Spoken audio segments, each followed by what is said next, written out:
Emily Chang in San Francisco, and this is Bloomberg Technology. Coming up in the next hour, the Biden team rolls up its sleeves and starts tackling the pandemic on day one. The virus, variants, and vaccines. We'll get all the details on what they promise will be a more coordinated national response. Plus, speaking of vaccines, San Francisco Mayor London Breed says supply is not meeting demand. Could it be the next New York City where tens of thousands of shots are being rescheduled? My interview with Mayor Breed coming up.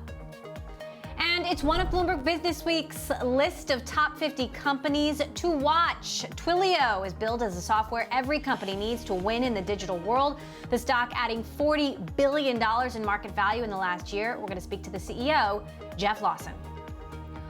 All those stories in a moment, but first, Intel and IBM out with earnings after the bell. Tech shares did lead U.S. stocks to an all-time high, and Apple closed at a record. For the complete market picture, let's get to Bloomberg's Kriti Gupta. Kriti, walk us through the day. Well, thanks, Emily. Let's just kick it off with Intel here, really knocking it out of the park on those fourth quarter earnings, coming in at $20 billion in the fourth quarter. Like I said, the estimate was $17.5 billion. Shares really liking that. The initial reaction looks like they've pared that back in the post market. IBM as well, taking a little bit of a hit, a little big of a hit, I should say. Missing estimates, revenue coming in at $20.4 billion. The analyst forecast was $20.8 billion. So once again, shares struggling. That's pretty clear. Let's just take a look at what happened in the broader indexes, though. You saw that defensive tech lead once again. So the New York FANG index really leading those gains, ending the day in the green. That also leads me to Twitter in particular. You saw Twitter shares take a little bit of a step back. Once again, that narrative about just how much attention is Twitter going to get now that President Trump is no longer president. The good thing, though, is that a Biden aide did come out and say that Twitter would be one of its communication tools.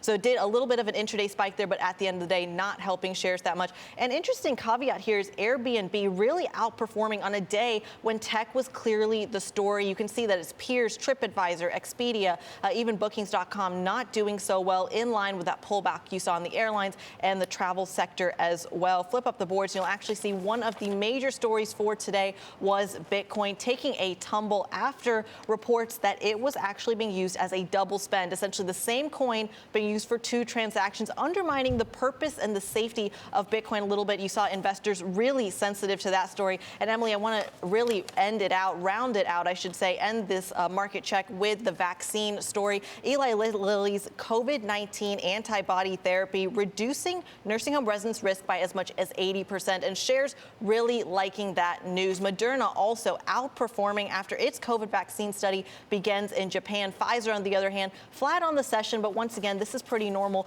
for those vaccine names. When one name outperforms, the others kind of take a step back, and that's the dynamic you saw today, Emily. All right, Kriti, what a roundup. Thank you so much for that update. We're going to continue to watch Intel and IBM throughout the hour. Meantime, COVID-19 cases are actually declining in 46 states, reducing pressure on hospitals that have been fighting the virus for almost a year. Meantime, the nation's vaccine push still in its infancy, with 17 million doses of the vaccine administered. Dr. Anthony Fauci joined the White House press briefing today and reiterated the importance for Americans need to get vaccinated. We're joined now by Bloomberg's Michelle Cortez, who's been covering the vaccine rollout for us. So this is now day two of daily press briefings with the Biden administration. Michelle, certainly a change in tone. Biden also signing a number of executive orders on the pandemic in particular. What in the last 24 hours has actually happened or actually changed when it comes to vaccines as a result of his leadership? The biggest change so far is exactly what you're honing in on, and it's a change of tone. The federal government now under President Biden is planning to take a much more activist role, not only in the things that we can all see, such as the pace of the vaccine rollout, making sure that states get the money and the direction from a unified federal government so that everyone's moving in the same direction, but they're also making information more available. We're hearing from Dr. Fauci that the science is coming. That's what we're going to be leaning in. We are seeing tweets from the head of the CDC and the head of the FDA, both reaching out widely, particularly the CDC. We haven't heard from them much at all for the past year. So to be hearing from them is significant.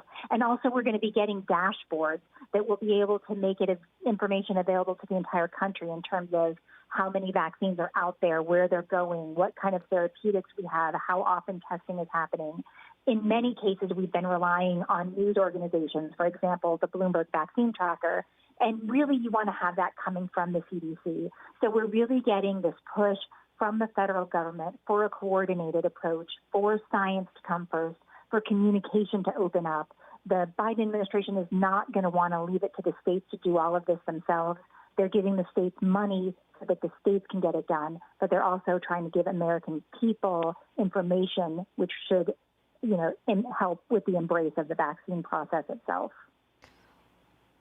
Michelle, I'm going to be speaking with Mayor London Breed later this hour, and she indicated in our conversation that supply is not meeting demand, though she is optimistic about the Biden administration. Certainly a change in tone, more coordination, more communication is helpful, but do you think he will be able to deliver more doses and more quickly than we've seen so far? Certainly, the vaccine manufacturers have been working at a breakneck pace for months. They started producing these vaccines that we have now well before we knew whether or not they were going to work at all. So the fact that we have vaccinated millions of Americans and even more millions around the world within, a month and a half of it being approved, it's just astonishing when you look at it. But the bottom line is that when you have the entire world who wants something, you can't give something to everyone on the first day.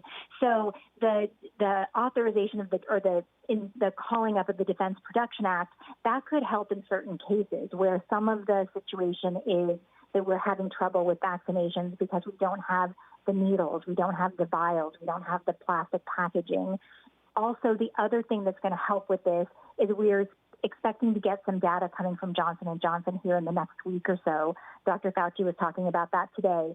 And that's a one-time shot. So if we can get a completely different approach, one that only has to be given once, which has its own supply chain, that could really help as well. In terms of how much the Biden administration alone is going to be able to accelerate the production, that's maybe a little bit less on its own, just trying to get Pfizer and Moderna to do more. They're doing all that they can. But as we get additional avenues into vaccines and as we increase the number of people who are available to give out those vaccines and make that supply chain and the distribution process more efficient, hopefully we'll get to a better number in the end. Now, Michelle, Amazon has offered its services and of course, is also asking that its workers get the vaccine as soon as possible. But they're offering their expertise, their technology, communications, abilities to help with the rollout. Could a company like Amazon make a significant impact? Well, I think that it would be dangerous to ever say that Amazon can't make a significant impact because, boy, it has impacted every area that it has gotten into.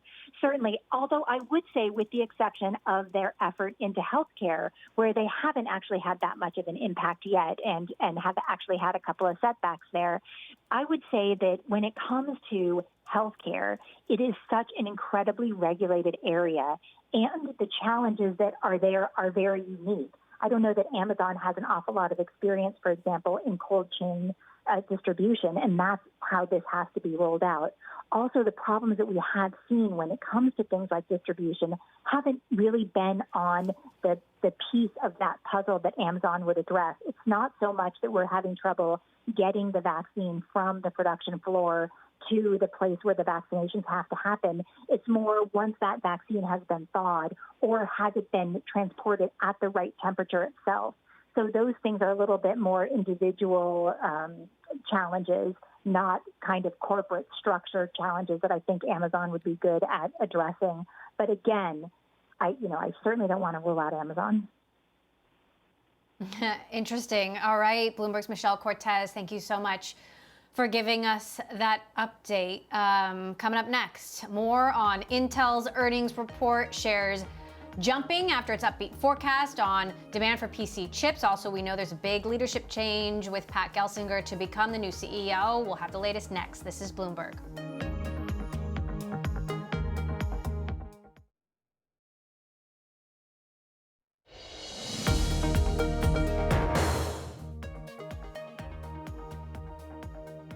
Intel giving an upbeat forecast for the current quarter on continued demand for PCs that enable working and learning from home. The stock did jump in late trading. To discuss, we are joined by our Ed Ludlow, who's been listening in on the call. Interesting, Ed, Pat Gelsinger, who is the incoming CEO but doesn't take over until February 15th, has been on the call.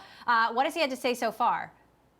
Yeah, this and the big focus for Intel is the future of their manufacturing operations. Intel has really been focused about building its semiconductors in-house and pretty much domestically here in the United States, while all of its rivals have tended to outsource manufacturing of chips to companies like TSMC and Samsung in Asia. That's really allowed rivals to get ahead of Intel, and it's one reason why Intel's been under pressure. And as you say, Pat Gelsinger has been speaking on the call, and he's kind of hedging his bets. He says that the company will continue to build some of its chips in-house, but it will outsource some of them. As you know, Bloomberg News reported at the end of last year that it was in talks, Intel was in talks with Samsung and TSMC to outsource some of those chip products. So that's really the long-term question. But as you say, the short term for Intel was some positive results for the fourth quarter and a kind of pretty bullish forecast for the first quarter, largely based on consumer PCs. I've got one in front of me. It has a sticker that proudly says Intel inside, and that's what's been the short-term driver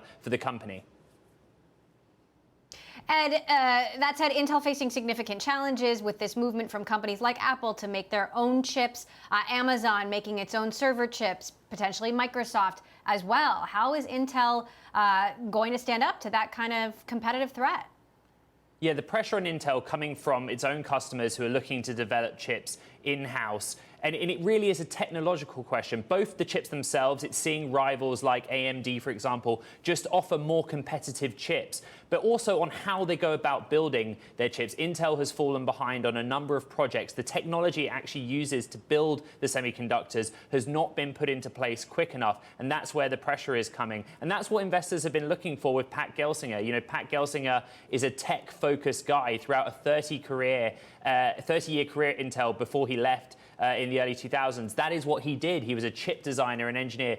Bob Swan at the helm, he was more of a finance guy, and it was under his leadership and some other executives that technological lead kind of slipped away. So that's where the focus is for Intel right now, clawing back some of that technological prowess that it's had for 30 years, right? Intel's the biggest chip maker in the world, but it's kind of moved away from what it did best, which was bringing products to market very quickly, new products every year, and being very aggressive and technology forward in its manufacturing process. All right, Ed, I know you're going to keep listening into the call, and of course, we will be covering the transition of power as Pat Gelsinger takes over as new Intel CEO.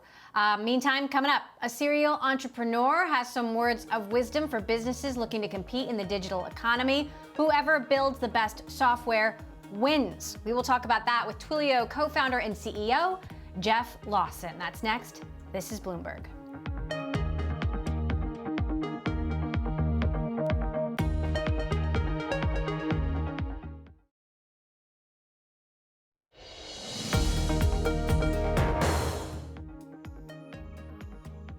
Tech is making its mark on this year's 50 companies to watch, announced in the latest issue of Bloomberg Business Week, The Year Ahead, a guide to 2021. One company on the list, the cloud communications platform Twilio, having gained over $40 billion in market value since January of last year, with high-profile customers like Nike, Lyft, and the American Red Cross. Twilio co-founder and CEO Jeff Lawson is hoping to teach other businesses in Silicon Valley how to navigate digital competition by embracing the role of software. In his new book, Ask Your Developer, Jeff joins us now.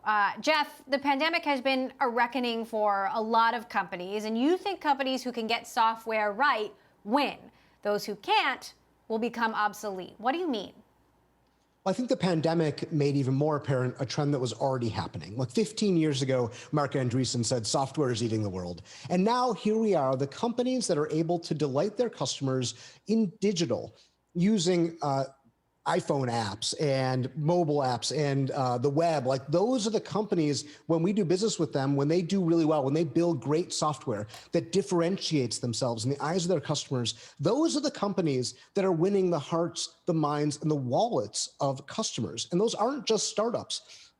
It's every industry that is getting challenged by the power of software to upgrade itself and to build these better customer experiences. And the companies who unleash their technical talent, they're software developers. Those are the companies who are actually able to do a great job of it. And it's sort of interesting. I've talked to so many business executives through the years, and they always seem like it's magic. Like, they don't really know how developers work, how they think. There's this divide. They don't really know what goes on over there in the technical land. And as a CEO myself, also a software developer, I've kind of got one foot in each world. And I thought, I've got this unique perspective to help business executives understand what their software developers are doing, how they think, how they work, to ultimately build a bridge to achieve the common goal, which is to build amazing digital products and digital experiences that delight customers, that have millions or billions of customers, and that ultimately make the company money. Because that's what everybody wants to do. Right. So Twilio has powered things like Nike's remote retail transformation. You've helped hospitals connect with patients in the middle of a pandemic. But what do you think is your main source of growth post-pandemic? I mean, obviously, the stock has seen an incredible rise. Where is the next phase of growth going to come from? Well, this digital transformation story is still in its earliest stages, and the pandemic accelerated many facets of it, but these roadmaps are far from complete. When we talk to customers, 2020 only accelerated their digital success. And now they've got so much more to do in order to delight those customers, to fend off competition, and to grow their digital businesses. And so Twilio is here partnering with so many companies, everything from your startups to your Fortune 500 companies who are still in the early stages of digital competition and building the better roadmap that listens to customers and builds better products and experiences. Those are the companies who are winning, and that job is never done. And so Twilio is here helping companies from every point in their customer engagement journey, like from their sales, their marketing, through when you use the product, through customer support, to help make those experiences modern, integrated, and compelling so that they win the customers' hearts, minds, and wallets. Meantime, we're seeing a number of big tech companies leaving the Bay Area and, complaining as they get out the door. Venture capitalists heading to Miami, for example. I know you have some thoughts on this. What's gotten you so fired up about this particular issue? Well, look, the tech industry has historically done well. And even during a pandemic, the tech industry did well because our workers can work from anywhere.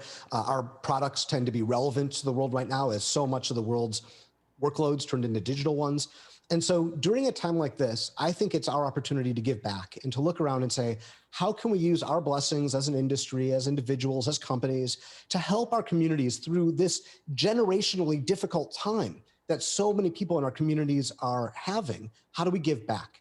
And so when I look around, that's the instinct that I have, and I think so many other leaders have. And so it kind of rubs me wrong if people decide to leave and make a big stink about it on their way out and say how bad, their old community was. I'm like, well, sure, like there's problems in every city and every community, but you know what? Now is the time for us to take our blessings and to help those in need and help build a stronger community. And that's what I'm committed to doing here in San Francisco.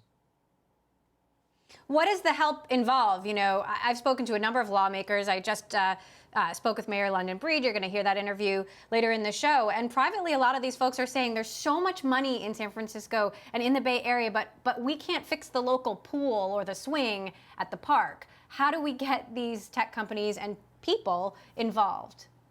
Well, first, it starts by everybody in our community engaging. And I think sometimes, tech folks haven't engaged. And so I encourage every tech folk to engage in local community, engage in local civic responsibilities and our civic leaders.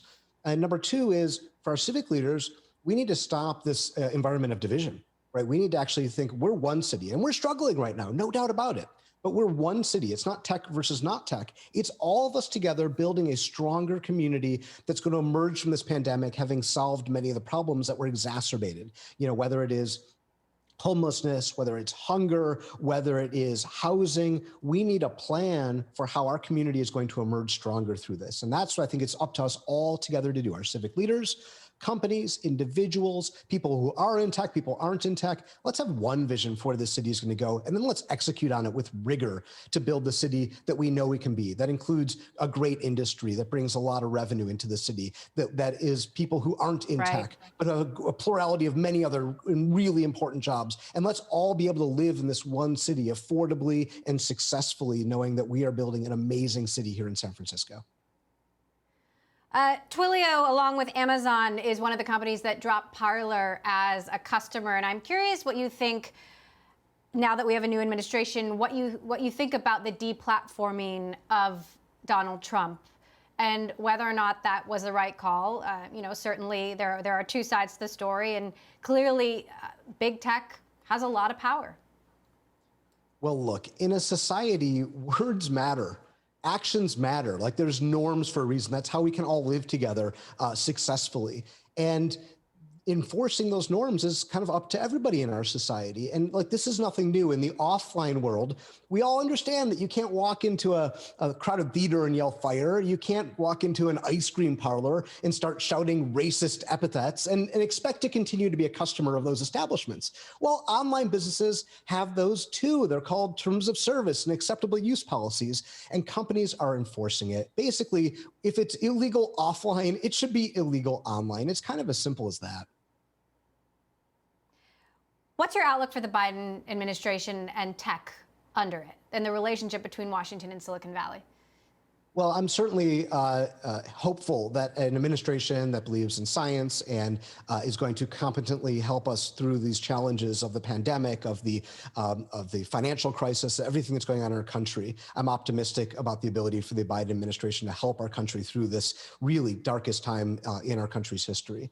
But I also think that between government and tech, I think it is incumbent upon our government, our legislators, our regulators to understand what's happening in technology. And when you watch those like congressional hearings with tech leaders, it's apparent how far behind our government officials are in really understanding the impact that tech is having on the world. And so I think it begins with our elected leaders and the regulators building the competency to really understand what technology is doing, what the good aspects of it are, what the harmful aspects of it are, and then start from there. I think it's a discussion. I think it could be that regulation ends up being what's needed, but I don't think we should have regulation or new laws passed by folks who don't really understand what's going on. And so that's what I'd love to see as the next step. All right. Twilio CEO Jeff Lawson. Jeff, thanks so much for joining us, and check out the latest issue of Bloomberg Business Week, The Year Ahead, a guide to 2021, Twilio, a highlight in the magazine. Thank you. All right, coming up, more of Bloomberg Technology. President Biden's team ready to take on the challenges of cyberspace? We will ask a veteran. That is next. This is Bloomberg.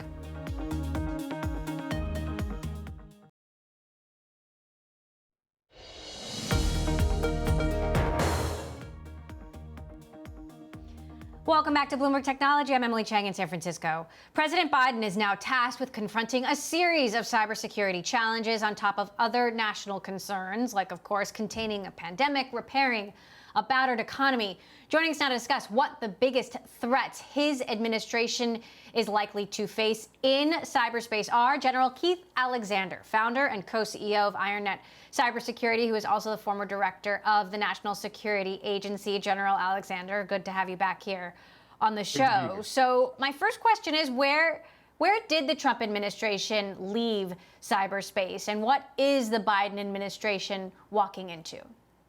Well, I think you've seen a transition of cyber from something that hits to an element of national power.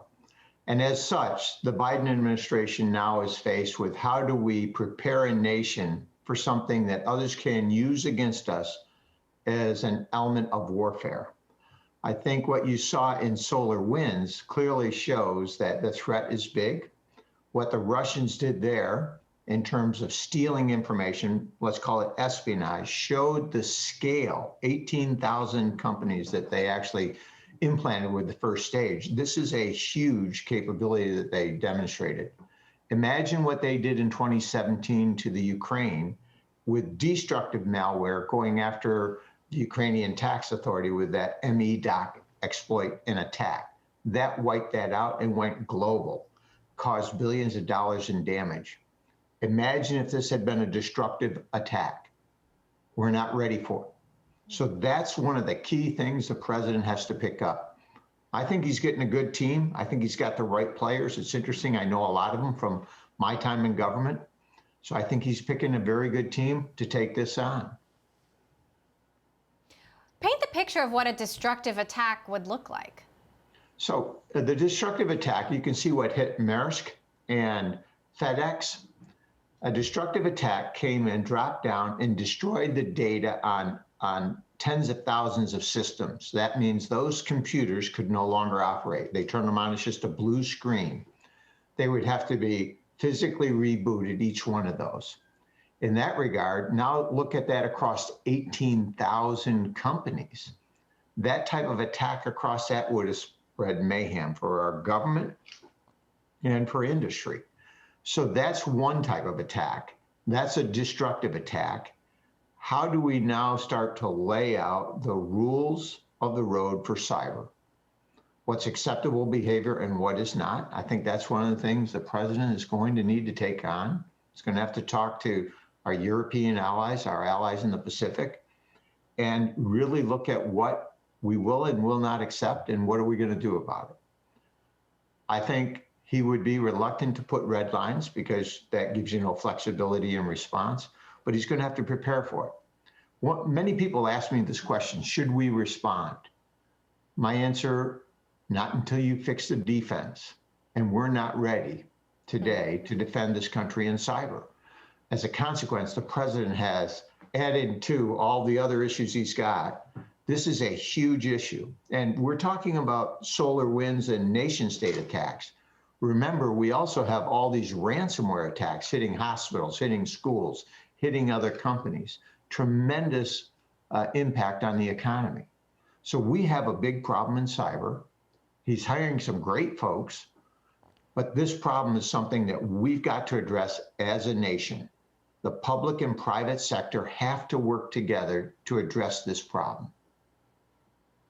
Right. I wonder also about the domestic terror threat. Of course, we saw the insurrection at the Capitol, which was planned in part on social media.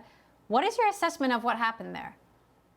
Well, I, like you and many other Americans, I just looked at that and thought, our country shouldn't be like this. We should step back and address these problems. I remember a time in going to Congress where you could talk between both parties. We need to get back there. What's good for our nation? I think these kinds of issues and the use of social media to actually provocate these types of events, we need to really get our arms around and say, what are the rules of the road? How do we educate our people in this area?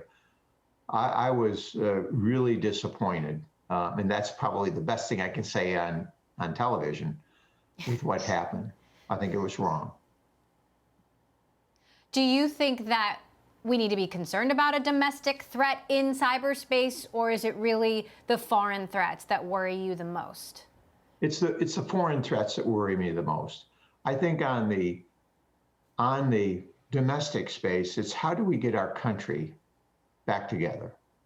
This is a big issue President Biden faces, and he's addressed that in his opening statements yesterday. Our country has to work together. We need to find a road. It is hugely divided when you have 75 million people over here and all these over here. I remember a time in military commands, you might not get the commander coming in you like, but that's the commander, that's the person we should support. We got to get our nation back to that. It's about what's good for the country. And I think while we should vote and everybody can have your opinion, once it's done, we've got to think of a way to heal and get the nation moving forward. That's what I really liked about the military. It was everybody thinking what's good for this country.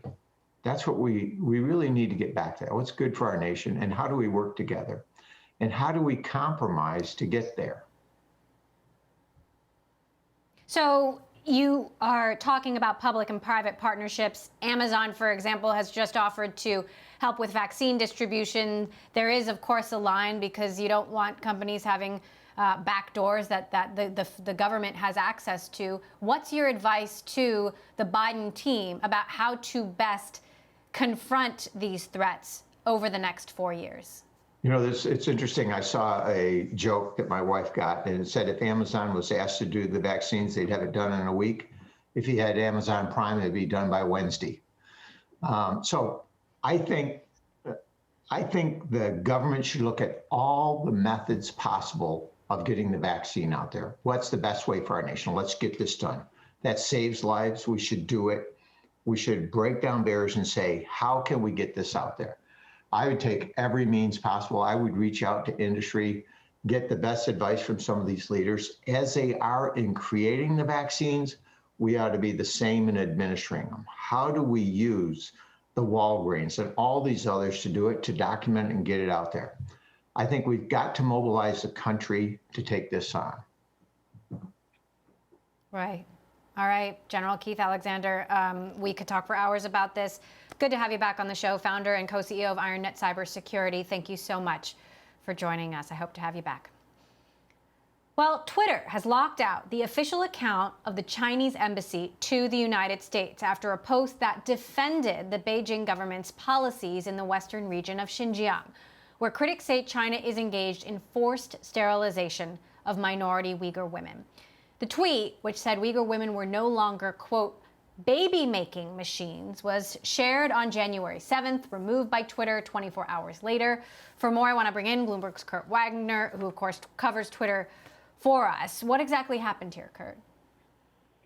Well, this tweet violated Twitter's rules against dehumanization, and that means that you can't attack someone based on religion or age, disability, national origin. So obviously this attack on an ethnic group in China crossed the line. And so Twitter blocked the tweet. There's now kind of a label in front of it, and they basically locked the embassy out of the account until they delete the tweet, which they have not done. The Chinese Foreign Ministry, a spokeswoman there said, we hope Twitter can adhere to objective and fair principles and not display double standards on the issue. Is it just me, or does Twitter seem to be a bit bolder, I mean, certainly on the heels of banning the president, with enforcing its rules, this time impacting the Chinese government? I think it is getting bolder, and I think part of that is once you've started to make these decisions and you realize that you can do them, and you can, you're not going to tank the business, right, every time that you enforce something. I think it just makes the company more confident in doing that. And so we really saw that way back in May when they first started flagging the president, and it's been kind of a snowball ever since then, right? Once you do it the first time, it becomes less of an issue to do it moving forward. So I do think they become bolder, and I think a big reason is because they've just gotten comfortable with all the attention that comes with making a big stand like this. Now, even though President Trump is not on Twitter anymore, there's still the question of what's happening to his supporters, what's happening in the pro-Trump forums, whether they're on Twitter or Telegram or somewhere else. As far as you've seen, how have they been handling this transition of power? What are they talking about? Well, there were a bunch of stories that came out yesterday that members of the QAnon conspiracy theory were pretty shaken up after the inauguration. I think there was a lot of hope from that group that there was going to be something that happened at the inauguration, right? Either Biden gets arrested or suddenly the military starts to kind of act against the Democrats. And obviously none of that happened. And so I think for a lot of people who have kind of been buying into this idea that there's a solution here, right, that Trump didn't just lose, but that there will be consequences of his loss, were pretty blown away yesterday when nothing happened. And so that's obviously not his entire base, but that's a very small and aggressive part of his base. And I think for them, yesterday was quite devastating. All right, Kurt Wagner for us. I know, of course, you're going to be continuing to follow all of this. Kurt, thanks so much for stopping by. All right, coming up, how many people can get vaccinated for COVID-19 per day in San Francisco? When will the shelter-in-place order be lifted? We're going to hear from San Francisco Mayor London Breed next. This is Bloomberg.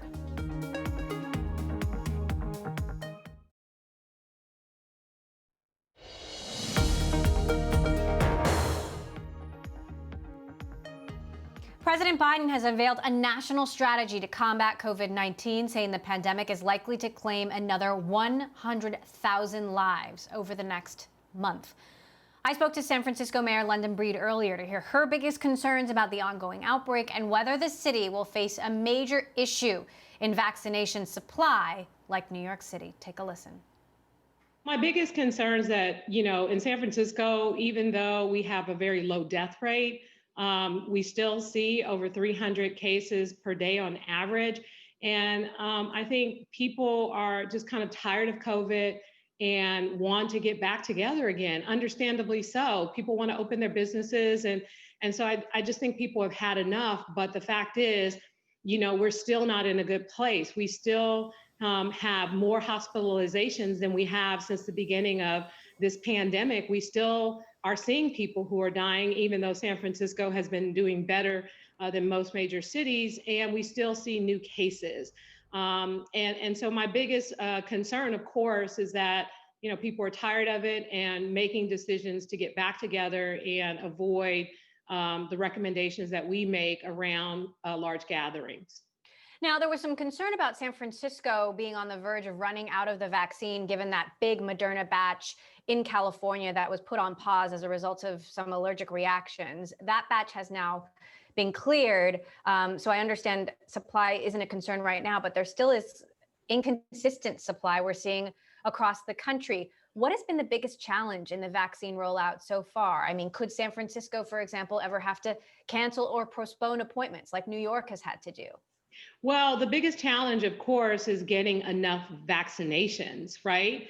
And the fact is, we have in our healthcare system alone in Tier 1A, that's under the guidelines of what we do in terms of prioritization of the vaccine, we have over 200,000 people alone in our healthcare networks, people who are elderly in many of our nursing care facilities. So when you talk about 200,000 people in that first tier, and they need 2 doses each, we need at least 400,000 vaccines alone for that particular population. But the city of San Francisco has only received about 100,000 vaccines. So it's all about the supply. We've opened up a number of facilities throughout San Francisco where we are collaborating with our private healthcare providers to make sure that we could at least deliver 10,000 vaccines per day. But the fact is, the biggest challenge we have right now is the number of vaccines that we have not received. What do you think will actually change about the vaccine supply under the Biden administration? Do you think he can do a significantly better job in getting more doses out there than Trump would have? I am so hopeful. I have a lot of confidence in President Biden and the work that he has already started to do. He's made it clear that he is going to use every resource at his disposal to begin the process to produce vaccinations at a higher rate, to use the military if necessary, to help administer and set up large facilities to start to administer the vaccine. So I think that, this is the number one priority for him because our economy is suffering and people are dying, and we need to get our country back on track. So this should be the top priority. A goal has been set to get all San Francisco residents vaccinated by June. How likely is that to happen? Well, it's likely to happen if we get the vaccines. So we have the capabilities, not just with the large sites that we set up all over the city at City College, at Moscone Center, and the Bayview Hunters Point, but we also have a number of community clinics.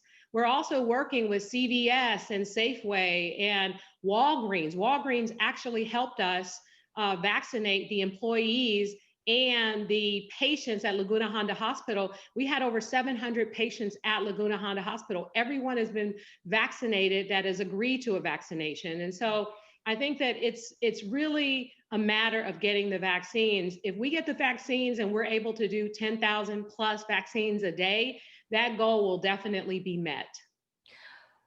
Now let's talk about the shelter in place, which is still in place. What is your outlook on when that will be lifted? Well, San Francisco is in an okay place, but as you know, the entire region is on a lockdown order, and the state has not lifted that lockdown order. But I think we're on track. We are, our reproductive rate is just a little bit over 1. We want to get it below 1, of course. Our hospitalization rates are still high, but I'm optimistic. I think that we're going to get there. We're not seeing the numbers drastically increase like they were at one point. We're starting to see them go downwards. And I think that gives me hope that hopefully sometime February, we'll see some reopenings occurring. Part of my conversation there with San Francisco Mayor London Breed, we also spoke about the state of tech in the city of San Francisco, companies and people leaving the city. We'll have more of that conversation tomorrow on Bloomberg Technology, and also you can find more at Bloomberg.com. All right, coming up, Instacart lays off nearly 2,000 workers. The reasons and realities in the gig economy next. This is Bloomberg.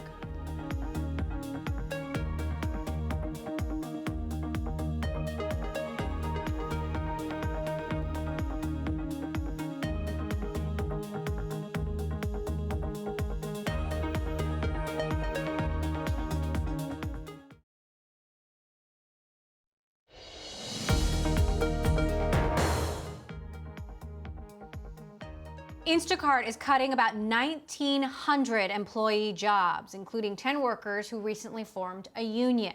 This as the company seeks to boost its ranks of contract workers. To discuss, we're joined by Bloomberg's Josh Idelson, who covers labor for Bloomberg. Josh, anecdotally, it seems like people are using Instacart now more than ever. Why is this happening?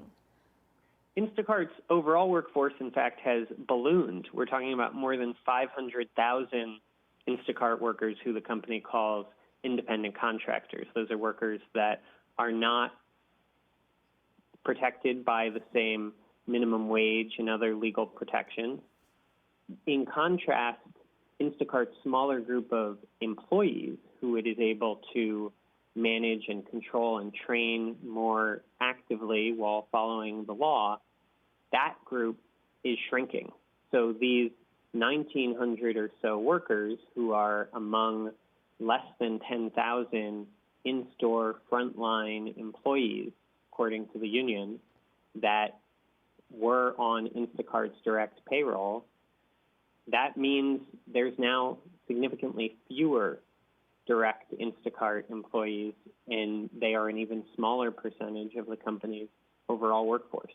That's a change from 6 years ago when Instacart was signaling a move towards treating more workers as employees. And in fact, Instacart's CEO told our colleague Brad Stone, that that was something that was going to improve the quality of the work that the workers were doing. Right. Now, Instacart, in a statement, Josh said, we're doing everything we can to support in-store shoppers through this transition.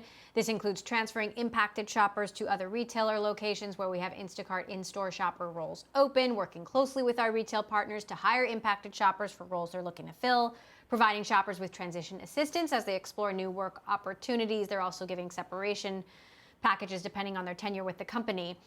That said, part of this is because Instacart and the retailers themselves are sort of transitioning how they do this. In fact, sometimes stores are having their own employees pack the grocery bags and then leave them for curbside pickup. Talk to us about the transition that is happening in the weeds. Instacart says that part of the reason that this change is happening is that now, as you said, retailers will have their own employees using Instacart technology to do the fulfillment of the orders. And Instacart's description of this is that there are a range of different models they use, and sometimes they expand one and shrink another. And they say that some of the workers whose jobs are being eliminated will end up going to work for those retailers instead. So obviously it's a huge workforce. You said 500,000. I mean, how are workers feeling about this? You mentioned that 10 of those who are being let go were actually part of a union. The United Food and Commercial Workers Union has been denouncing this, saying that it's a particularly cruel thing to do during a pandemic, considering the essential service the workers have provided and the risk that they've taken on. And they are noting that these are the only workers in the United States who had won union recognition at Instacart and were in the process of negotiating a collective bargaining agreement. This is potentially the snuffing out of a small but noteworthy foothold that organized labor had established there. And in terms of your broader outlook on Instacart, I'm sure there are a lot of folks who would say they couldn't live without it. But does the business itself, we've got about 30 seconds left, seem to only be getting bigger? It has had explosive growth, and there's reason to think that that will build on itself. We've seen in California how significant this issue of who's an employee and who's a contractor is to the future of the company and the future of the people doing the work and what kind of risk they're suffering for what. Right. All right. Well, Josh, always appreciate your coverage of workers and the issues that they're facing. Our Josh Idelson there. We'll keep following that story, of course. Okay, coming up. Bloomberg Daybreak Asia after Bloomberg Technology. I'm Emily Chang in San Francisco. This is Bloomberg.